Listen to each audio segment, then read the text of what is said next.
بسم الله الرحمن الرحيم. الحمد لله رب العالمين، والصلاة والسلام على أشرف الأنبياء والمرسلين سيدنا ونبينا ومولانا محمد وعلى آله وصحبه أجمعين. أما بعد،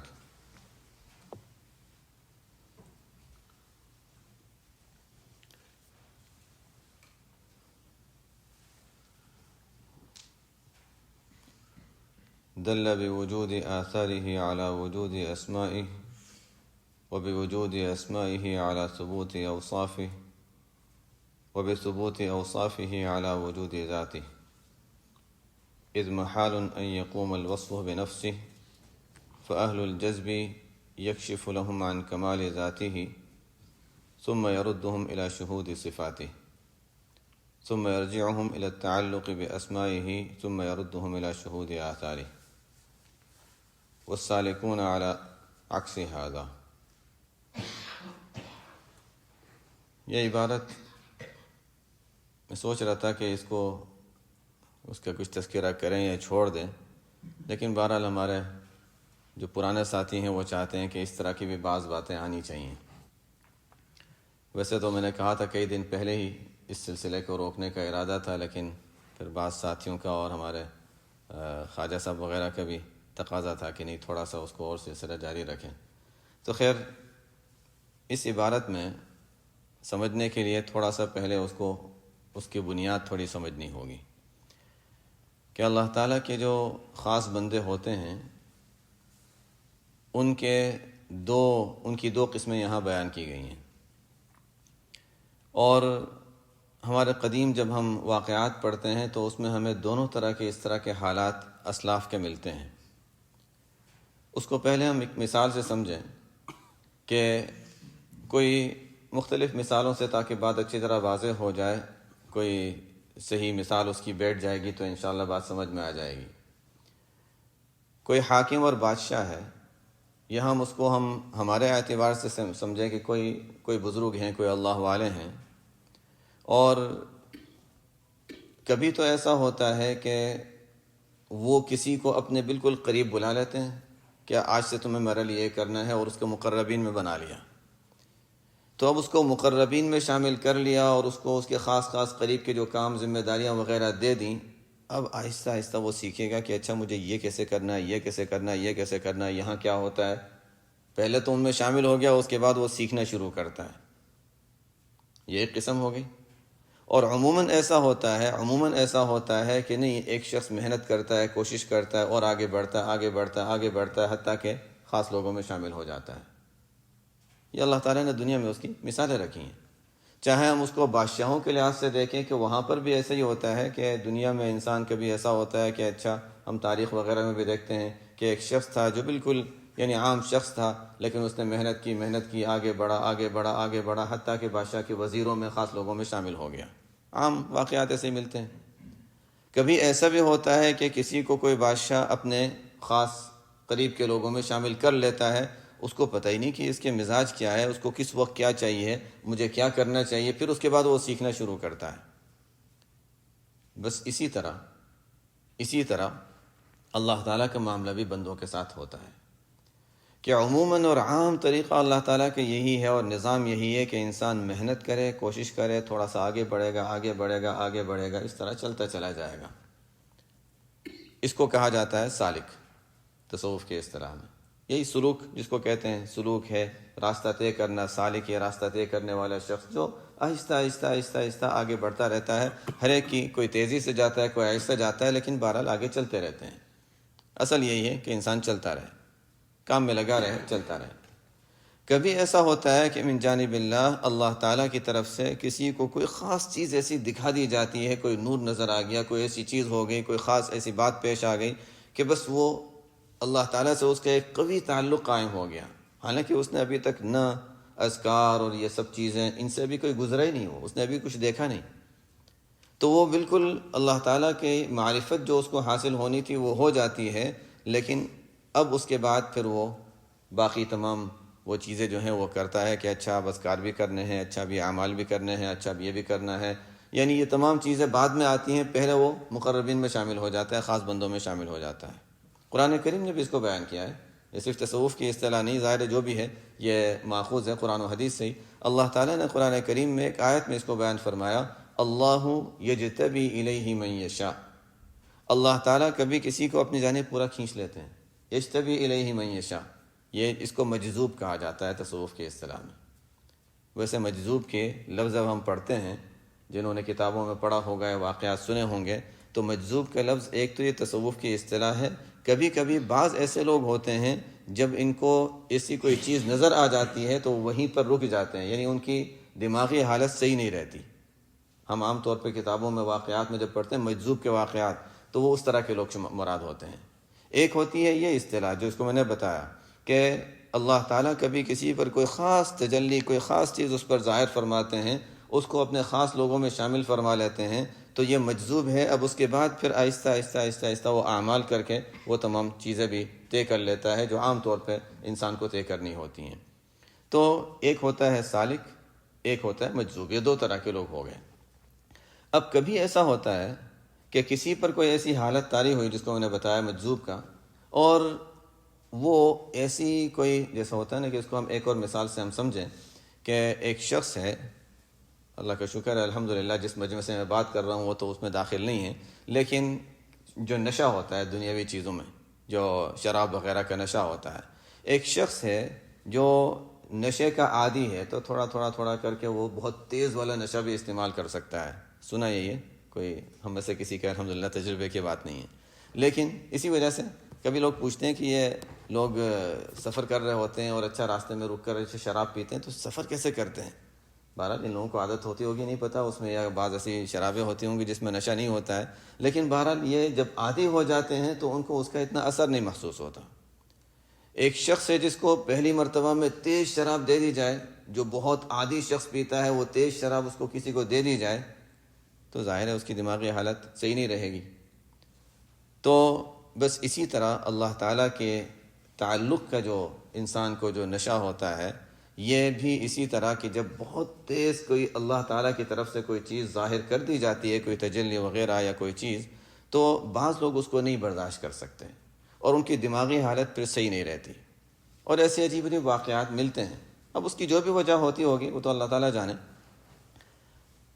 مولانا اشرف علی تھانوی رحمۃ اللہ علیہ ایک مرتبہ علاج کے سلسلے میں کہیں جا رہے تھے. ان کے واقعات بڑے عجیب عجیب ہیں، لیکن میں بہت زیادہ واقعات میں نہیں جاؤں گا، اس لیے کہ مجذوبوں کے واقعات سے ہمیں کوئی خاص فائدہ حاصل ہونے والا نہیں ہے. صرف ایسے دلچسپی کے لیے بعض واقعات ہیں کہ حضرت مولانا اشرف علی تھانوی رحمۃ اللہ علیہ علاج کے سلسلے میں کہیں جا رہے تھے. وہاں ایک مجذوب بھی رہا کرتے تھے، تو کہیں باہر جیسے وہ عام طور سے وہ مجذوبوں کا حال یہ ہے کہ ادھر ادھر پھر رہے ہیں، دماغی حالت ان کی صحیح نہیں ہے، لیکن ان کو بہت سی عجیب عجیب باتیں معلوم ہو جاتی ہیں، آئندہ یہ ہوگا یہ ہوگا. اللہ تعالیٰ کا نظام ہے. تو خیر، تو جو وہاں پر مہمان ایک آئے ہوئے تھے، ان کا نام بھی مذکور ہے کہ وہ مہمان آئے ہوئے تھے، ان سے وہ مجذوب باہر ملا، کہنے لگا کہاں جا رہے ہیں آج؟ کہ وہ علاج کے لیے فلانی جگہ جا رہے ہیں. علاج کے لیے نہیں، ایک شہباز کا شکار کرنے جا رہے ہیں. باز تو بہت اونچا اڑنے والا جو پرندہ ہوتا ہے باز ہوتا ہے، تو شہباز اس میں بھی ایک خاص قسم کا جو یعنی ان کا جو یعنی بہت جو خاص پرندہ ہوتا ہے جو دوسروں کو شکار کرتا ہے، یعنی باز وغیرہ کے ذریعے سے لوگ شکار کرتے ہیں، تو یعنی ایسا پرندہ جو دوسروں کو شکار کرے، شہباز کا شکار کرنے جا رہے ہیں. کیا مطلب ہوگا؟ لیکن بہرحال ان کی باتیں بھی کہا کہ شہباز کا شکار کرنے جا رہے ہیں اور یہ شکار کر کے بھی پھر کامیاب بھی ہوں گے اس میں. کیا ہوا اس سفر میں؟ حضرت تھانوی رحمۃ اللہ علیہ تو گئے تھے علاج کے لیے. اس سفر میں حضرت مولانا سید سلیمان ندوی رحمۃ اللہ علیہ جو تھے وہ حضرت تھانوی رحمۃ اللہ علیہ سے بیعت ہوئے. ان کا نام لوگوں نے پڑھا ہوگا جنہوں نے کتابیں پڑھی ہیں. بڑے صاحب تصنیف اور علمی شخصیت تھے اور بڑی مانی ہوئی شخصیت تھی اس زمانے کی. وہ حضرت تھانوی رحمۃ اللہ علیہ سے بیعت ہوئے اور ایسا تعلق قائم ہوا کہ پھر حضرت تھانوی رحمۃ اللہ علیہ سے ان کو خلافت بھی ملی. یہ شہباز تھے جو بڑی شخصیت اور دوسروں کو شکار کرنے والے اور دوسروں کو اس طرف لانے والے، اور ان کے ذریعے سے بہت لوگوں کو ہدایت حاصل ہوئی. تو یہ ان لوگوں کے کلام مجذوبوں کا بھی بڑا عجیب عجیب کلام ہوتا ہے. حضرت شیخ الحدیث مولانا زکریا رحمۃ اللہ علیہ کے والد حضرت مولانا محمد یحییٰ صاحب رحمۃ اللہ علیہ کا بھی اس سلسلے میں ایک واقعہ ملتا ہے کہ امبالہ میں ایک عورت رہتی تھی جو مجذوبہ تھی. اب مجذوبین کی چونکہ دماغی حالت صحیح نہیں ہوتی، اب وہ ویسے ہی مردانہ طریقے سے وہ ٹوپی پہنی ہوئی ہے، جیسے وہ عام طور سے ٹوپیاں، وہ ٹوپی پہنی ہوئی ہے، باہر پھر رہی ہے. اس کے واقعات بھی بڑے عجیب عجیب ملتے ہیں کہ وہ بس جب چلنے والی ہوتی تھی تو اس کے ہاتھ میں لاٹھی ہوتی تھی، بس کو مارتی تھی، چلو چلو. وہ ظاہر چلنے کا وقت ہو گیا تو بس والا چلتا تھا. ایک مرتبہ ایک بس والے نے سوچا یہ جب بھی چلنے کا وقت آتا ہے اس وقت یہ کہتی ہے چلو چلو، اس کو ایسا لگتا ہے اس کے کہنے پر چل رہے ہیں. تو بس کے چلنے کا وقت آیا، اس نے لاٹھی ماری، کہا چلو چلو، اس نے کہا نہیں چلتا. ٹھیک ہے نہیں چلو. اب وہ چلانے کی کوشش کر رہا تو بس چلتی ہی نہیں. اللہ تعالیٰ کا نظام کیا ہوتا ہے، کس کے ساتھ اللہ کا کیا تعلق ہے. اب وہ کوشش کر رہا ہے لیکن نہیں چل رہی، خراب ہو گئی، شاید ٹھیک کروایا. کسی نے کہا ہوا کیا؟ کہا کچھ بھی نہیں ہوا، بس ایسے ہی ہوا تھا. ہاں نہیں، اس سے ہی کہو کہ آ کر لاٹھی مارے اور وہ کہے گی چلو تو پھر چلے گی، ایسا ہی ہوا. اب یہ یعنی اتفاقی چیز تو نہیں ہے، یہ اتفاقی چیز نہیں ہے. بس اللہ تعالیٰ کے بعضوں کے ساتھ ایک خاص تعلق ہوتا ہے. اس نے پھر آ کر لاٹھی ماری، کہا چلو چلو، کہا ٹھیک ہے، چلنا شروع کیا تو چلنا شروع ہو گئی. تو خیر وہ مجذوبہ جو تھی، وہاں سے ایک امبالہ سے ایک شخص یہ سہارنپور آ رہے تھے. حضرت مولانا یحییٰ صاحب رحمۃ اللہ علیہ بھی اس زمانے میں وہیں ہوتے تھے، سہارنپوری بھی وہیں ہوتے تھے. تو ایک شخص وہاں سے یہاں سہارنپور آ رہے تھے. انہوں نے کہا چلو یہ مجذوبہ سے بھی میں تذکرہ کر دیتا ہوں، چونکہ بات چیت ہو جاتی تھی کبھی آتے جاتے. کہا کہ میں وہاں جا رہا ہوں سہارنپور. اچھا وہاں جا رہے ہو؟ وہاں مولانا یحییٰ صاحب ہوتے ہیں؟ ہاں ہوتے ہیں. مولانا یحییٰ صاحب کو میرا سلام کہنا اور ان سے کہنا ہمیں بھی یاد رکھنا ذکر کر دربار میں آئے. ہمیں بھی یاد رکھنا ذکر اگر دربار میں آئے. یعنی کیا کہہ رہی ہے؟ ٹھیک ہے. چلے گئے، وہاں گئے، ملاقات کی، یاد نہیں رہا. ایک دو تین دن ٹھہرے وہاں پہ. جب وہاں سے جانے لگے تو ان کو خیال آیا کہ ہاں جب میں امبالہ سے آ رہا تھا مولانا یحییٰ صاحب کو پیغام پہنچایا کہ جب میں وہاں سے آ رہا تھا وہاں مجذوبہ رہتی ہے، اس نے یہ پیغام دیا تھا. بس حضرت مولانا یحییٰ صاحب رحمۃ اللہ علیہ کے چہرہ کا رنگ بدل گیا. یہ جملہ سنتے ہی ان کے چہرے کا رنگ بدل گیا اور فرماتے ہیں مجھے سمجھ نہیں ہے کہ ہو کیا رہا ہے. میں واپس جا رہا تھا، راستے میں تھا، ابھی تو میں وہاں پہنچا نہیں تھا اور مجھے خبر ملی کہ حضرت مولانا یحییٰ صاحب رحمۃ اللہ علیہ کا انتقال ہو گیا. اس کے بعد پھر میں نے اس واقعے کو سوچا کہ ہوا کیا تھا. تو اچھا وہ مجذوبہ نے جو بات کہی تھی نا، اس میں وہ شعر کا دوسرا حصہ تھا. شعر کا پہلا حصہ مجھے ذہن میں ہی نہیں رہا تھا. وہ کیا تھا؟ عدم کے جانے والوں منزل جانا پہ جب پہنچو ہمیں بھی یاد رکھنا ذکر گر دربار میں آئے. کہ عدم کے جانے والوں یعنی آخرت کی طرف جانے والوں، جب وہاں پر ہمارے ساتھ جب آدم کے جانے والوں منزل جانا پہ جب پہنچو، جب وہاں اللہ کے سامنے پہنچو گے تو اگر ہمارا تذکرہ آ جائے تو ہمارا بھی وہاں تذکرہ کر دینا. اب ظاہر ہے کہ اس کا مطلب یہ تھا کہ آپ جانے والے ہیں، اور واقعی ایسا ہی ہوا کہ بس اس کے تھوڑے ہی وقت کے بعد حضرت مولانا یحییٰ صاحب رحمۃ اللہ علیہ کا انتقال ہو گیا تھا. تو خیر واقعات تو بڑے عجیب عجیب ہیں ان لوگوں کے، مجذوبین کے. لیکن جیسے میں نے بتایا کہ ان واقعات میں ہمارے لیے کوئی سبق حاصل کرنے یا عملی کوئی چیز نہیں ہے. تو اللہ تعالیٰ کے معاملات بعض بندوں کے ساتھ بڑے عجیب ہوتے ہیں. تو یہ فرماتے ہیں کہ بعض لوگ ہوتے ہیں اور اکثر لوگ وہ ہوتے ہیں جن کا معاملہ اللہ تعالیٰ کے ساتھ یہ ہوتا ہے کہ یہدی الیہ من ینیب، جس کو قرآن نے فرمایا کہ آہستہ آہستہ انسان چلتا رہے اور آگے بڑھتا رہے. یہی انبیاء کے ساتھ اللہ تعالیٰ نے معاملہ فرمایا اور یہی عام طور پر معاملہ کیا جاتا ہے. لیکن بعضوں کے ساتھ معاملہ یہ ہوتا ہے کہ نہیں، وہ کسی اور راستے پر ہیں، اچانک سے ان کو اس طرف لایا گیا. مالک بن دینار رحمۃ اللہ علیہ کا واقعہ مشہور ہے، اور بھی واقعات بہت ہیں. اچانک سے ان کو کسی چیز کی طرف اس طرف لایا گیا اور اس کے بعد آہستہ آہستہ پھر وہ حضرت جنید بغدادی رحمۃ اللہ علیہ کا واقعہ بھی مشہور ہے اور پہلے تذکرہ آ چکا ہے ان کا. وہ تو عام حکومت کی طرف سے لڑنے والے کشتی لڑا کرتے تھے. ان کا تو یہی تھا، کشتی لڑتے تھے، پہلوان تھے، مضبوط تھے. لیکن بس وقت آ گیا ان کا.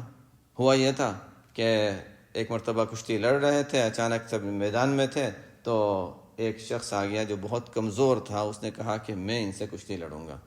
لوگوں نے اس کو سمجھایا کہ یہ اتنے پہلوان، حاکم کی نہیں، ظاہر ہے کہ وہ حکومت کی طرف سے ایک پورا جو تیار کیا جاتا ہے، پورا نظام ہوتا ہے، اس میں آ کر وہ ان کی طرف سے یہ ہیں.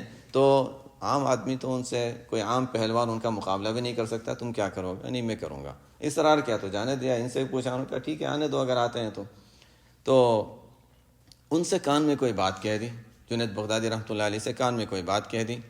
اور پھر لوگوں نے دیکھا کہ اچھا کشتی تو شروع ہوئی، لیکن اس کے بعد ہوا یہ کہ وہ جنید بغدادی رحمۃ اللہ علیہ کو اس نے گرا دیا.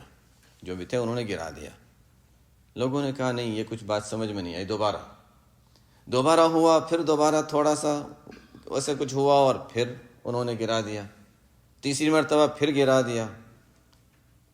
اس کے بعد خیر جنید بغدادی رحمۃ اللہ علیہ کی ہار ہو گئی، واقعہ ختم ہو گیا، جو انعام تھا وہ ان کو مل گیا، انعام بھی ملا، شہرت بھی ملی۔ اصل بات یہ ہے کہ صرف انعام کی بات نہیں ہے وہ تو، لیکن انعام بھی اور شہرت بھی، اس لیے کہ ایک شخص ہے جس کو کوئی جانتا نہیں۔ بعد میں کسی نے پوچھا ان سے کہ کیا ہوا، واقعہ کیا ہوا تھا، بات سمجھ میں نہیں آئی کہ اتنا کمزور ایک آدمی آپ کو کیسے گرا دیا، اس نے آپ کو کچھ کہا اور اس کے بعد یہ ہوا؟ کہا کہ انہوں نے مجھے کان میں یہ کہا تھا کہ میرا سلسلہ، میرا خاندان آپ صلی اللہ علیہ وسلم سے ملتا ہے، میں سید ہوں، انتہائی گھر میں تنگی ہے اور بچیاں ہیں اور ان کے رشتے نہیں ہو رہے ہیں، تو اس لیے میرا خیال رکھنا۔ کہا کہ بس آپ صلی اللہ علیہ وسلم کے خاندان کی جب بات آ گئی تو پھر میری عزت کیا اور میرا انعام کیا، میں نے سوچا کہ نہیں، اب آج موقع ہے کہ میں آپ صلی اللہ علیہ وسلم کی عزت کی خاطر اپنے آپ کو ذرا نیچے کر لوں، اور میں نے اپنے آپ کو ہرا دیا۔ اس کا نتیجہ یہ نکلا کہ انعام بھی ملا اس کو، دوسرے جو شخص تھے ان کو انعام بھی ملا، شہرت بھی ہو گئی، دونوں چیزیں تھیں، انعام بھی ملا اور شہرت بھی ہو گئی۔ رات کو حضور اقدس صلی اللہ علیہ وسلم کی خواب میں زیارت ہوئی، آپ صلی اللہ علیہ وسلم نے ان سے فرمایا کہ تم نے ہمارا خاندان کا اور میرا خیال رکھا ہے اور میرے خاندان کا خیال رکھا، آئندہ اب تمہارا خیال رکھا جائے گا۔ بس اس کے بعد کیا تھا، ان کی زندگی کا رخ بدل گیا، بالکل رخ بدل گیا، پھر وہ کہاں سے کہاں نکل گئے۔ اور یعنی صرف ایک تو ہوتا ہے کہ انسان چلو ٹھیک ہے نیک صالح ہونے کے درجے تک نہیں، بس یعنی پورے ہمارے ائمہ بہت سے یعنی بڑے بڑے اکابر اور اولیاء کے امام الائمہ سمجھے جاتے ہیں جنید بغدادی رحمۃ اللہ علیہ پر، تو یہ تمام سلاسل بہت جو وہاں پہنچتے ہیں اور وہاں سے پھر آگے چلتے ہیں۔ تو کتنا اللہ تعالیٰ نے ان کو ایک عجیب مقام عطا فرمایا اور ان کے ذریعے سے بڑی مخلوق کو ہدایت اللہ تعالیٰ نے دی۔ ان کے واقعات بھی بڑے عجیب ملتے ہیں اور ان کے متعلقین میں بھی ایسے عجیب لوگ ہوئے جن میں اللہ تعالیٰ نے عجیب کمالات پیدا فرمائے تھے۔ تو خیر یہ ہوتا ہے کہ کبھی اللہ تعالیٰ کی طرف سے وہ نظام بھی ہو جاتا ہے اچانک سے، اور کبھی ایسا ہوتا ہے کہ اور اکثر ایسا ہوتا ہے، اور عام طریقہ وہی ہے۔ اس لیے انسان اس کا منتظر نہ رہے کہ اچھا ٹھیک ہے میرے ساتھ بھی ایسا کچھ ہو جائے تو میں ایک ساتھ وہاں ہو جاؤں تو اچھا ٹھیک ہے ایک معرفت حاصل ہو جائے پھر راستہ طے کر لیں گے، نہیں۔ عام انبیاء کے ساتھ آپ اللہ تعالیٰ کا طریقہ یہی رہا ہے، عام اولیاء کے ساتھ اللہ تعالیٰ کا طریقہ یہی رہا ہے، اور عام طریقہ وہی ہے کہ آہستہ آہستہ انسان چلتا رہے، جس کو ہم نے پہلے بھی پڑھا تھا والنازعات غرقا والناشطات نشطا۔ اس کے بعد پھر آگے آہستہ بڑھتے انسان آگے چلتا رہے۔ اسی کو اب یہ بات کے بعد اب ان کی عبارت کو میں سمجھاتا ہوں۔ فرماتے ہیں کہ دل بوجود آثارہ علی وجود اسمائہ۔ عام ہوتا یہ ہے کہ انسان اللہ تعالیٰ کی قدرت اور نشانیوں کو دیکھتا ہے، اللہ تعالیٰ کے جو بندوں کے ساتھ معاملات ہیں ان کو دیکھتا ہے، اس کو آثار کہتے ہیں۔ ایک شخص ہے جو ظلم بھی کر رہا ہے، نافرمانی بھی کر رہا ہے، شرک بھی کر رہا ہے، لیکن اللہ تعالیٰ اس کو کوئی سزا نہیں دیتے۔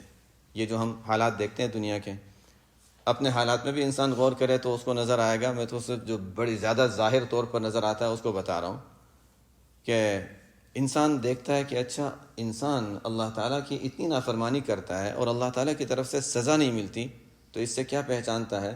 اللہ تعالیٰ کے اس فعل سے انسان کو اللہ تعالیٰ کے حلم سمجھ میں آتا ہے کہ کتنا حلم، اللہ تعالیٰ کے اندر کتنا حلم ہے، کتنا تحمل ہے، کتنا برداشت ہے، انسانوں والا نہیں ہے۔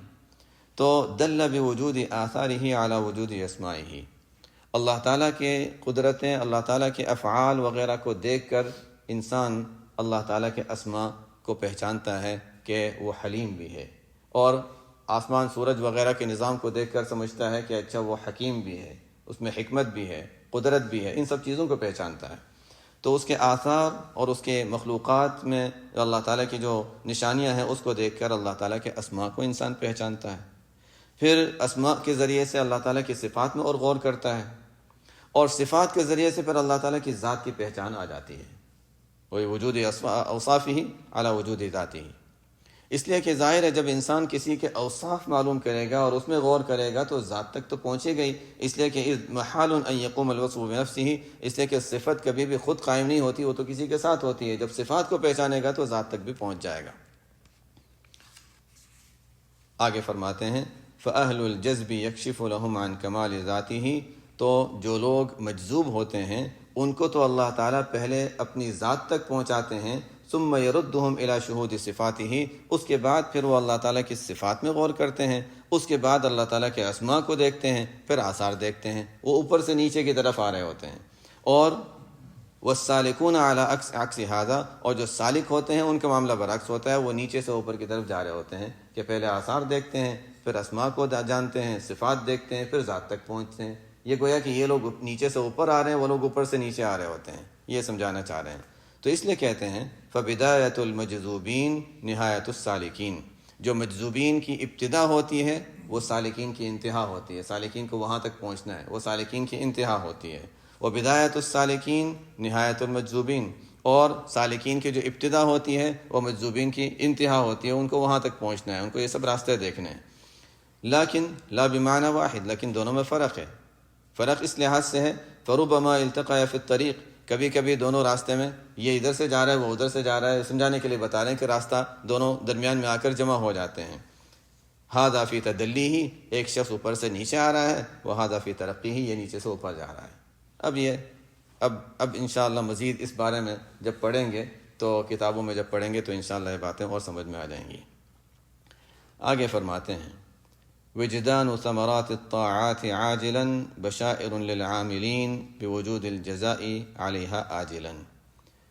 فرماتے ہیں کہ انسان جب اللہ کی عبادت کرتا ہے، نیک اعمال کرتا ہے، اور دنیا میں اس کا کوئی نہ کوئی اثر ظاہر ہو جاتا ہے، ایک عبادت کی اللہ تعالیٰ نے دوسری عبادت میں اور زیادہ توجہ کے ساتھ کرنے کا موقع دیا اور توفیق دی، یا اور کوئی چیز مل گئی، اس کا کوئی ثمرہ انسان کو ظاہر ہو گیا عبادت کا، تو فرماتے ہیں وجدان ثمرات الطاعات، دنیا میں عبادتوں کا کوئی اثر ظاہر ہو جانا، کوئی نتیجہ اس کا ظاہر ہو جانا، یہ عمل کرنے والوں کے لیے اس بات کی بشارت ہے کہ آئندہ بھی یہ عمل مقبول ہوگا، اللہ تعالیٰ کے یہاں مقبول ہے اور آئندہ اس کا ثواب ملے گا انشاءاللہ دنیا میں، اسی لیے اس کا کچھ نہ کچھ انعام اللہ تعالیٰ نے دے دیا کہ ہاں یہ تمہارا عمل ہمارے یہاں مقبول ہے۔ لیکن انسان خود مطالبہ نہ کرے، فرماتے ہیں آگے کیف تطلب العوض علی عمل هو متصدق به علیک، انسان مطالبہ نہ کرے کہ اللہ میں نے نیک عمل کیا ہے، یہ تو پہلے بھی آ چکا ہے کہ میں نے نیک عمل کیا تو اس کے بدلے میں یہ مجھے مل جائے۔ فرماتے ہیں کہ کیسی ایسے عمل پر اللہ سے کسی عوض کا مطالبہ کر رہے ہو، بدلے کا مطالبہ کر رہے ہو جو اللہ تعالیٰ نے دیا ہوا ہے۔ ہم نے جو عمل کیا تھا اللہ کی توفیق سے کیا، اور اللہ تعالیٰ ہی کی صحت سے ہم نے کیا ہے، اللہ تعالیٰ نے جو دیا اس کی بنیاد پر کیا ہے، تو اس پر معاوضہ کا مطالبہ کا کیا مطلب ہوا؟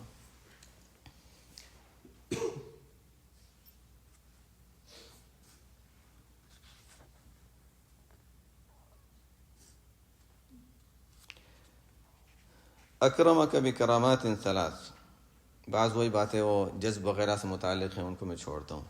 اکرمک بکرامات ثلاث جعلک ذاکرا لہ ولولا فضلہ لم تکن اہلا لجریان ذکرہ علیک۔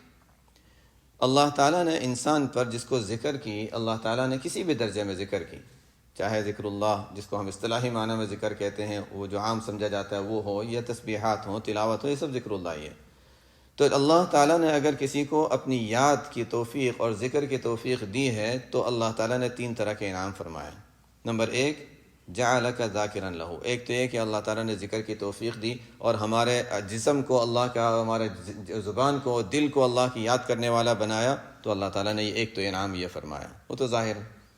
اگر اللہ کا فضل نہ ہوتا تو انسان کی زبان سے ذکر جاری نہ ہوتا۔ انسان کتنے ہوتے ہیں جو بیچارے چاہتے ہیں کہ ہم کچھ پڑھ لیں لیکن بس نہیں پڑھ سکتے، کوئی نہ کوئی رکاوٹ پیش آ جاتی ہے، کوئی نہ کوئی وجہ پیش آ جاتی ہے۔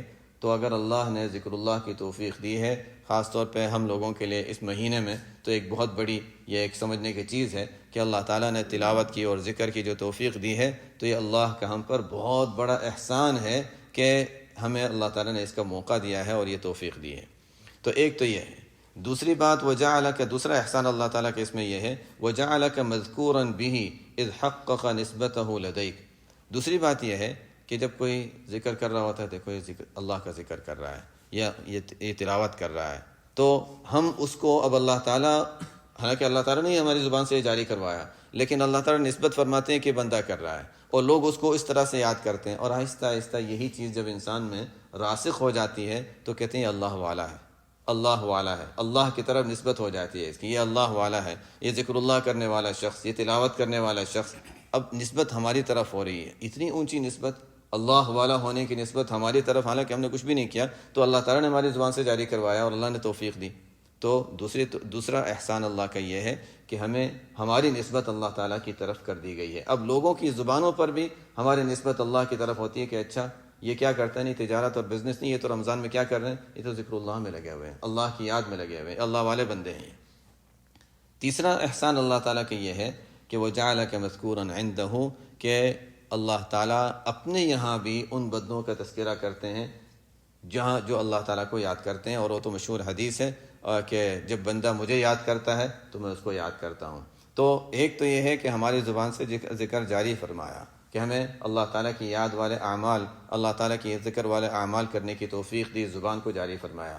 دوسرا ہے کہ پھر لوگوں کی زبانوں پر ہماری تعریف قائم کر دی کہ اچھا دیکھو یہ نیک کام کر رہا ہے، دیکھو اللہ کی عبادت کر رہا ہے، حالانکہ ہمارا کوئی کمال نہیں تھا، پھر بھی اللہ تعالیٰ نے لوگوں کی زبانوں پر ہماری تعریف جاری کر دی۔ یہ بھی ایک طرح کا انعام ہی ہے۔ اور اس کے بعد تیسرا انعام یہ ہے کہ پھر اللہ تعالیٰ اپنے فرشتوں کے سامنے ہمارا تذکرہ کرتے ہیں کہ یہ میرے بندے بیٹھے ہوئے ہیں اور میری یاد میں لگے ہوئے ہیں، ذکر اللہ میں لگے ہوئے ہیں۔ رب عمر اتسعت آماده وقلت امداده ورب عمر قلیلۃ آماده کثیرۃ امداده۔ بہت سے ایسے اللہ کے بندے ہیں جن کی عمر بہت طویل ہوئی، بہت طویل عمر پائی، لیکن ان کو اس میں کچھ حاصل نہیں ہوا، اللہ کی طرف سے کوئی انعامات، کوئی امداد ان کو حاصل نہیں ہوئی، نہ توفیق ہوئی۔ کبھی تو بہت سے وہ ہیں جن کی عمر 100 سے زیادہ ہوئی لیکن بیچاروں کو ایمان ہی نصیب نہیں ہوا۔ بہت سے ایسے تھے جن کو ایمان نصیب ہوا لیکن اعمال صالحہ کی توفیق نصیب نہیں ہوئی۔ تو جس کو کہتے ہیں کہ عمر تو طویل ملی لیکن اللہ تعالیٰ کی طرف سے توفیق اور امداد ایسی کوئی چیز ان کو خاص حاصل نہیں ہوئی، تو ان کی عمریں ضائع ہو گئیں، کوئی کام کی نہیں آئی۔ طویل عمر کس کام کی جب اللہ کی عبادت نہ کی ہو۔ تو فرماتے ہیں کہ یہ بھی ہے، اللہ تعالیٰ نے اگر کسی کو اگر اللہ تعالیٰ نے عبادت کی توفیق دی ہے تو ان کو بھی یاد کرو کہ ایسے لوگ جو بڑی بڑی عمریں پائیں جنہوں نے، لیکن ان کی عمروں میں ان کو کچھ بھی نہیں ملا، آخرت کے لیے کچھ بھی نہیں ان کے پاس۔ عاملۃ ناصبہ تصلی نارا حامیہ، سورۃ غاشیہ میں ہے عاملۃ ناصبہ۔ کتنے ہیں جو عمل کرتے رہتے ہیں، تھکتے ہیں، دنیا کی مشقتوں میں پڑتے ہیں اور تھکتے ہیں، لیکن تصلی نارا حامیہ، آخرت میں دوزخ میں جائیں گے۔ تو فرماتے ہیں کہ کتنے ایسے بڑی عمر والے لوگ گزرے ہیں جن کی عمریں تو لمبی ہوئیں لیکن ان کو ان کے وقت نے کوئی فائدہ اور نفع نہیں دیا، اس لیے کہ اللہ تعالیٰ کی طرف سے ان پر وہ توفیق، انعام وغیرہ وہ والا نہیں ہوا۔ اور آگے فرماتے ہیں وَرُبَّ عُمْرٍ قَلِيلَةٌ آمَادُهُ كَثِيرَةٌ أَمْدَادُهُ، اور بہت سے ایسے ہیں جن کی عمروں میں اللہ تعالیٰ نے ایسا رکھا کہ وقت تو کم ملا، قلیلۃ آمدوا، عمر میں مدت تو کم رہی لیکن اللہ تعالیٰ کی طرف سے امداد بہت زیادہ ہوئی، اللہ تعالیٰ کی طرف سے توفیق بہت ہوئی کہ عمر کم ہوئی لیکن انہوں نے بہت کچھ کر لیا اور بہت کچھ کما لیا۔ ہم گزشتہ امتوں اور اس امتوں کا دیکھیں تو یہ تو ایک خصوصیت ہے، اس امت کو جو خصوصیت ملی کہ عمریں کم اور تھوڑی عمر میں زیادہ کمانا ہے۔ کیسے؟ اس کی بہت سی مثالیں، جیسے ہم اس کو پڑھتے رہتے ہیں فضائل میں کہ یہ عمل کر لو تو یہ فضیلت ملے گی، یہ عمل کر لو تو یہ فضیلت ملے گی۔ تو گزشتہ امتوں کے مقابلے میں اس امت کو، تو احادیث میں کئی جگہ اس کا ذکر ہے کہ گزشتہ امتوں کے مقابلے میں اس امت کی فضیلت اللہ تعالیٰ نے کئی گنا زیادہ رکھی۔ وقت بھی کم ہے، تھوڑا وقت کرنا ہے اور ملے گا زیادہ۔ اس کی ایک مثال تو جو مشہور ہے لیلۃ القدر ہے، اس کے علاوہ کئی مثالیں، بہت سی مثالیں ہیں کہ حضور اقدس صلی اللہ علیہ وسلم کے طفیل میں اس امت کو کیا کچھ ملا ہے۔ اب مدینہ منورہ تشریف لے گئے، مدینہ کون جانتا تھا، یثرب کون جانتا تھا کیا چیز ہے، وہاں کون جائے گا، بیماریاں تھیں وہاں، یعنی جو جاتا تھا باہر کے لوگ جا کر وہاں رہ نہیں سکتے تھے، بہت سے بیمار ہو جاتے تھے۔ صحابہ رضی اللہ عنہم پہنچے، کسی کا وہاں دل نہیں لگ رہا تھا، اب لوگ جا کر بیمار ہو رہے ہیں، ابوبکر رضی اللہ عنہ بیمار ہیں، بلال رضی اللہ عنہ بیمار ہیں۔ ایک تو یہ کہ وطن چھوڑا ہے، انہوں نے نکالا ہے، وطن سے نکلنا پڑا اور یہاں آ کر پڑ گئے ہیں جہاں بالکل دل نہیں لگ رہا، پھر آب و ہوا موافق نہیں، بیمار ہو رہے ہیں اور مکہ مکرمہ کی یاد میں اشعار پڑھ رہے ہیں، عجیب حال تھا۔ آپ صلی اللہ علیہ وسلم نے دعا فرمائی کہ اے اللہ، جس طرح ہمیں مکہ کی محبت تھی، مدینہ کی محبت بھی عطا فرما دے۔ کیسی محبت اللہ تعالیٰ نے مسلمانوں کے دل میں رکھی ہے کہ اب وہاں ہر ایک مدینہ مدینہ مدینہ کہتے ہیں، وہاں جا کر میں رہ جاؤں، وہاں رہنا ہو جائے، وہاں کچھ وقت گزر جائے۔ ایک محبت اللہ تعالیٰ نے اہل ایمان کے دل میں ڈال دی۔ وہاں کی بیماریاں تھیں، دعا فرمائی، بیماری وہاں سے نکل گئی۔ پھر صحابہ نے مختلف چیزیں تھیں، بہت سی چیزیں تھیں، صحابہ رضی اللہ عنہم نے عرض کیا کہ یا رسول اللہ، مکہ مکرمہ میں ہم لوگ وہاں عمرہ کر لیتے تھے، ایک بڑی فضیلت کی چیز تھی جو حاصل کر لیتے تھے. یہاں وہ نہیں رہا، بس ایک اظہار کے طور پر کہ وہاں ایک چیز تھی جو یہاں وہ نہیں مل سکتی، ظاہر مل بھی نہیں سکتی تھی. لیکن نہیں، ایسا نہیں کہ نہیں مل سکتی. آپ صلی اللہ علیہ وسلم نے فرمایا جو وضو کرے، وضو کر کے 2 رکعت مسجد قباء جا کر 2 رکعت پڑھ لے، اس کو عمرے کا ثواب مل جائے گا. اتنا آسان عمرہ. اور واقعتاً صحیح حدیث ہے کہ اتنا آسان کہ عمرہ کرنا کتنا مشکل کام ہے، انسان کیا کچھ کرتا ہے اس کے لیے، لیکن وہاں بس مسجد وہ انسان چلا جائے اور جا کر وہ 2 رکعت پڑھ لے مسجد قباء میں تو عمرے کا ثواب مل جاتا ہے. صحیح روایت ہے. تو آپ صلی اللہ علیہ وسلم کے طفیل میں اس امت کو بہت کچھ ملا. یہی کہ فرماتے ہیں کہ بعضوں کی عمریں کم، لیکن اس میں بھی، اس امت میں بھی ہم دیکھیں، اس لیے کہ وہ اس لحاظ سے بات کر رہے ہیں، اس امت میں بھی ہم دیکھیں تو بعض ایسے افراد ہیں جنہوں نے تھوڑی عمر میں بہت کچھ حاصل کر لیا. ہمارے پورے جتنے بھی ادارے ہیں، جتنے مدارس ہیں، ان تمام، چاہے ہم تبلیغی جماعت کو دیکھ لیں، چاہے مدارس کو دیکھ لیں، پورا جال جو پھیلا ہوا ہے، تمام کی بنیاد چلتی ہے دارالعلوم دیوبند سے. تمام کی بنیاد دارالعلوم دیوبند سے. اور ان کی بنیاد اللہ تعالیٰ نے رکھوائی ہے، اگرچہ اور بھی حضرات تھے، لیکن جو اصل جو سمجھے جاتے تھے حضرت مولانا محمد قاسم نانوتوی رحمۃ اللہ علیہ. ان کی عمر کتنی تھی؟ 50 کو بھی نہیں پہنچے تھے. 50 کی عمر کو بھی نہیں پہنچے تھے. 47 کے تقریباً ان کی عمر تھی جب ان کی وفات ہوئی. عمر تو کم تھی، لیکن اس عمر میں کیا کیا کمالات حاصل کیے تھے. وہی مجذوبین کے واقعات میں ایک مجذوب تھے، سائیں توکل شاہ صاحب، جو نام سنا ہوگا بعضوں نے. تو ان سے یہ مولانا قاسم نانوتوی رحمۃ اللہ علیہ کبھی کبھی مجذوبوں سے، اس طرح کے جو ہوتے تھے، ان سے ملاقات کر لیا کرتے تھے. حضرت گنگوئی فرماتے ہیں، دونوں ساتھی ہیں، حضرت مولانا قاسم نانوتوی اور حضرت مولانا رشید احمد گنگوئی رحمۃ اللہ علیہ. حضرت گنگوئی رحمۃ اللہ علیہ فرماتے ہیں میں مجذوبوں سے دور رہا کرتا تھا، اس لیے کہ مجھے ان سے ذرا وہ ڈر لگتا تھا. حضرت مولانا قاسم صاحب نانوتوی رحمۃ اللہ علیہ وہ جایا کرتے تھے ان کے پاس، اور کبھی کبھی ان سے کوئی بات چیت کر لی. تو ایک مرتبہ مجذوب وہاں رہا کرتے تھے، ان سے کہا کہ آپ میرے لیے دعا کر دیں. کیا مجھے کہتا ہے دعا کر دیں؟ مجھے کہتا ہے دعا کر دیں؟ میں نے تو تجھے حضور صلی اللہ علیہ وسلم کی مجلس میں پڑھتے ہوئے دیکھا ہے. اور واقعی ایسا ہی تھا کہ واقعی حضرت مولانا قاسم نانوتوی رحمۃ اللہ علیہ کو براہ راست ایسا لگتا تھا کہ علوم آپ صلی اللہ علیہ وسلم کے علوم نبوت سے حاصل ہوتے تھے. ان کے علوم انسان اگر کتابیں پڑھے تو موجود ہیں کہ وہ کیسے کیسے علوم و بیان فرماتے ہیں، اور تھوڑے تھوڑے رسائل میں بڑے بڑے علوم و بیان فرما دیتے ہیں. ایک عجیب اللہ تعالیٰ نے ان پر علم کا ایک فیضان تھا. لیکن وہی کہ 47 سال 47 سال کی ان کی عمر ہو گئی، 47 سال کی عمر میں وفات ہو گئی تھی. ہمارے بڑے بڑے میں، یعنی ویسے تو کئی گزرے ہیں جن سے اللہ تعالیٰ نے کام لیا اور بڑے بڑے علامہ کہلائے. امام نووی مشہور ہیں، امام نووی رحمۃ اللہ علیہ، ان کی بھی عمر کوئی زیادہ نہیں تھی اور ان کی وفات ہو گئی، لیکن اللہ تعالیٰ نے ان سے بڑے بڑے کام لیے. اور اب بڑے بڑے حضرات ان کو علامہ نووی اور امام نووی کے نام سے جو یاد کرتے ہیں، عمر کچھ زیادہ نہیں تھی. تو ایسے یعنی مختلف حضرات گزرے ہیں جن کی عمریں تو کم ہوئیں، لیکن اللہ تعالیٰ نے ان سے بڑے بڑے کام لیے. یہ اللہ تعالیٰ کی طرف سے توفیق کی بات ہے.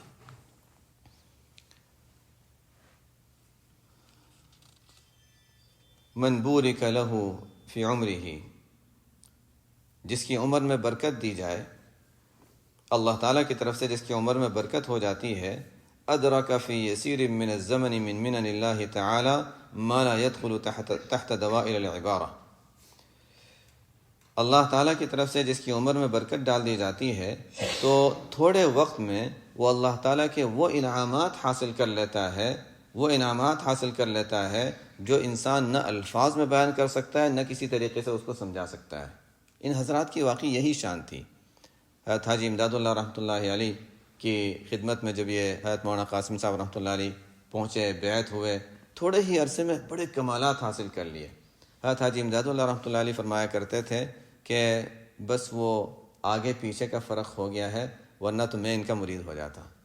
یعنی میں پہلے تھا، یہ بعد میں تھے. اللہ تعالیٰ نے ان حضرات کو بہت اونچا مقام دیا ہے. بہت تعریف کیا کرتے تھے حضرت حاجی امداد اللہ رحمۃ اللہ علیہ جو تھے، حضرت مولانا قاسم صاحب کی، حضرت گنگوئی رحمۃ اللہ علیہ کی بہت تعریف کیا کرتے تھے کہ بہت اونچے مقام کے ہیں، بس آگے پیچھے کا فرق ہو گیا، ورنہ میں ان کا مرید ہوتا. تو وہی تو ان حضرات کی تواضع بھی ہوا کرتی تھی. لیکن یعنی اس سے معلوم ہوتا ہے کہ کس مقام کے لوگ تھے یہ حضرات. علامہ عبدالحی لکھنوی رحمۃ اللہ علیہ کا نام بھی بہت مشہور ہے اہل علم میں خاص طور پر. اہل علم میں ان کا نام بہت مشہور سمجھا جاتا ہے، حالانکہ 40 سال کی عمر کو بھی نہیں پہنچے تھے وہ. تو یہ حضرات جو 40 یا 50 سے کم سال کی عمر میں اتنے کمالات انہوں نے حاصل کر لیے تھے، تو یہی کہے کہ اللہ تعالیٰ کی طرف سے خاص انعامات بعضوں کے لیے ہوتے ہیں. حضرت حسن بصری رحمۃ اللہ علیہ کا ارشاد ہے کہ اللہ تعالیٰ جب کسی بندے پر انعام کرنا چاہتے ہیں یا اللہ تعالیٰ کسی بندے سے ناراض ہوتے ہیں، اس کی علامت کیا ہے؟ علامات کے ذریعے سے پہچانا جاتا ہے. فرماتے ہیں من علامات مقت اللہ للعبد، اللہ تعالیٰ کی کسی بندے سے ناراض ہونے کی علامات میں سے ایک علامت یہ ہے کہ وہ فضول میں لگ جائے. تضیع وقتہ فیما لا فائدۃ فیہ، اس کے وقت کا ایسی چیزوں میں ضائع ہونا جس کا کوئی فائدہ نہیں ہے. ایک کام کیا، اس کا کوئی نتیجہ نہیں نکلا، کوئی فائدہ نہیں نکلا. اس لیے انسان کو ہمیشہ غور کرتے رہنا چاہیے کہ میں جو کر رہا ہوں اس کا نتیجہ کیا ہے، فائدہ کیا ہے. آج صبح کی تعلیم میں بھی آیا تھا کہ تصوف یہی سکھاتا ہے انسان کو کہ انسان دنیا کے جائز مشاغل میں بھی لگا ہو، طلب معاش میں بھی لگا ہو، اس کو بھی عبادت کیسے بنا دے، وہی نیت، حسن نیت سے. اور اگر وہ بھی انسان یعنی نماز بھی اگر انسان پڑھ رہا ہے حسن نیت کے بغیر تو وہ بھی ضائع ہو جاتی ہے. تو بس یہی ہے کہ انسان کے اوقات کتنے قیمتی بن رہے ہیں وہ انسان کی سوچ سے اس کا تعلق ہوتا ہے. بہت بڑا تعلق انسان کی سوچ سے ہوتا ہے، نیت کے استحضار سے ہوتا ہے. تو من علامات مقت اللہ للعبد، اللہ تعالیٰ کسی بندے سے ناراض ہوتے ہیں تو اس کی علامتوں میں سے ایک علامت یہ ہے کہ اس کے اوقات فضولیات میں ضائع ہونے لگ جاتے ہیں. تضیع وقتہ فیما لا فائدۃ فیہ، اس لیے کہ انہ یفوت علی العبد حصول الجنت، اس لیے کہ اس کی وجہ سے بندہ جنت حاصل کرنے سے پیچھے رہ جاتا ہے تو ظاہر نقصان میں رہتا ہے. تو فضولیات میں، لغویات میں، اور اگر معاصی میں تو اس سے بڑھ کر یہ اس کا مطلب ہے کہ اللہ تعالیٰ کی طرف سے ناراضگی ہے کہ انسان نیک کام میں نہیں لگ سک رہا ہے. جب بھی انسان نیکی کا ارادہ کرتا ہے نہیں کر سکتا تو اس کا مطلب یہ ہے کہ ہمیں توبہ استغفار کی ضرورت ہے. 2 رکعت انسان پڑھے، صلاۃ التوبہ کی نیت، معمولات کبھی چھوٹ جاتے ہیں، نہیں ہوتے، اس کا مطلب یہ ہے کہ اچھا ہمارے کسی ہماری کوئی غلطی کا کوئی سزا ہے. اچھا انسان تازہ وضو کرے یا غسل کرے یا تازہ وضو کرے، 2 رکعت صلاۃ التوبہ کی نیت سے پڑھے، اللہ تعالیٰ سے مانگے کہ یا اللہ میں اپنی غلطی کی معافی مانگتا ہوں، اب مجھے اعمال کی توفیق دے دے. پھر لگتا ہے تو پھر شروع ہو جاتا ہے، ورنہ ویسے ہی نہیں ہوتا. اس لیے کہ کوئی نہ کوئی ہم سے غلطیاں ہوتی ہیں، ہمیں پتہ بھی نہیں چلتا اور کس غلطی کی سزا ہے، لیکن ہے بہرحال اللہ تعالیٰ کی ناراضگی کی دلیل نہیں، علامت فرما رہے ہیں کہ اللہ تعالیٰ کی ناراضگی کی ایک علامت ہے. اس لیے ہر ایک اس کو کوئی دلیل نہ سمجھے، لیکن بہرحال ایک علامت ہے اور اس سے بھی انسان اپنے لیے کم از کم فائدہ اٹھا سکتا ہے. بعضوں کی معذوری ہوتی ہے، بعضوں کی کچھ اور امراض ہوتے ہیں، بعضوں کی کچھ اور مجبوریاں ہوتی ہیں، حالات مختلف ہوتے ہیں، لیکن کم از کم اپنے بارے میں انسان یہ سمجھ سکتا ہے کہ اللہ تعالیٰ کی. خیر حسن بصری رحمۃ اللہ علیہ کے ارشاد کہ من علامات مقت اللہ، اللہ تعالیٰ جب کسی بندے سے ناراض ہوتے ہیں تو اس کی علامتوں میں سے ایک علامت یہ ہے کہ اس کے اوقات فضولیات میں گزرتے جا رہے ہیں اور کچھ کر نہیں رہا، فضول وقت ضائع ہو رہا ہے اور کچھ کر نہیں رہا ہے. اس کا مطلب ہے کہ کچھ اللہ تعالیٰ کی طرف سے ناراضگی ہے، اب توبہ استغفار کی ضرورت ہے. اور اگر اللہ تعالیٰ کسی بندے سے خوش ہوتے ہیں تو اس کی علامت یہ ہے کہ اس کو اچھے کاموں کی مصروفیت اتنی زیادہ دے دیتے ہیں جتنا اس کے پاس وقت بھی نہیں ہے. اس کے اوقات سے زیادہ اس پر مشاغل ڈال دیتے ہیں، اچھے مشاغل اس پر ڈال دیتے ہیں. یہ کر رہا ہے، اچھا وہ بھی کرنا، اچھا وہ بھی کرنا، اچھا بھی اس کا تو کبھی وہ فارغ ہی نہیں بیٹھ سکتا اور اس کا ذہن خالی ہی نہیں رہتا. فرماتے ہیں کہ جس شخص کا ذہن خالی اور اس کا وقت خالی ہوتا ہے تو اس لیے انسان جب ایسا وقت ہوتا ہے تو پھر ایسے وقت میں شیطان بھی آ کر طرح طرح کی برائیوں میں لگا دیتا ہے. اچھا یہ کر لو، یہ کر لو، یہ کر لو. جب اتنی مصروفیات اللہ نے دے دی ہیں اور اچھی مصروفیات اللہ تعالیٰ نے دے دی ہیں تو یہ اللہ تعالیٰ کا انعام ہے کہ انسان کو فضولیات کے لیے موقع ہی نہیں ہے. فضولیات کئی موقع نہیں ہے تو اچھا معاصی اور گناہوں کا کام موقع ملے گا، یہ تو نیک کاموں میں ہی لگا ہوا ہے. تو یہ اللہ تعالیٰ کے انعامات میں سے ہے.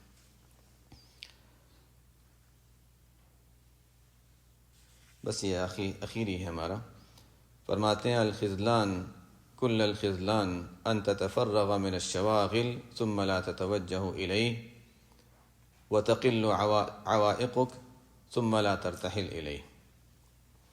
فرماتے ہیں کہ بڑی یعنی ایک برائی کے طور پر بیان فرما رہے ہیں کہ انتہائی کم درجے کی اور رسوائی کی بات ہے انسان کے یعنی گویا یعنی انسان کے لحاظ سے انتہائی بری بات ہے کہ اللہ تعالیٰ نے اس کو مشاغل سے فارغ کیا ہوا ہے، اس کے ذمے کوئی بڑی ذمہ داریاں نہیں ہیں.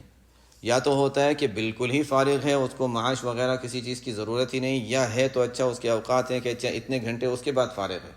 اللہ تعالیٰ نے کسی کو وقت فارغ دیا ہے، اس کے پاس خالی وقت ہے، اس کے باوجود بھی وہ اللہ کی اطاعت اور عبادتوں کی طرف نہیں لگتا۔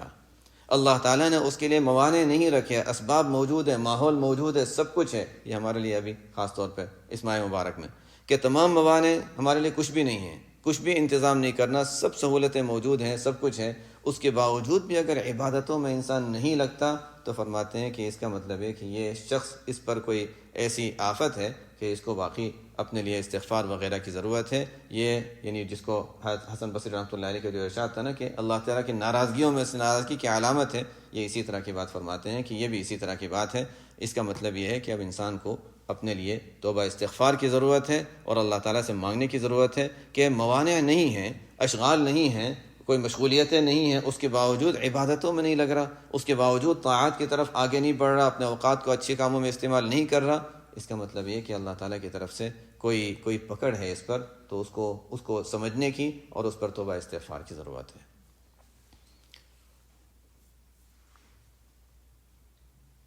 یہاں سے آگے اب ہم نے ویسے تو بہت سی چیزیں چھوڑی ہیں، لیکن ہمارے لحاظ سے بخیر پہ پہنچ گئے، آگے مکاتبات وغیرہ کا سلسلہ شروع ہوتا ہے تو اس کو ہم رہنے دیں گے۔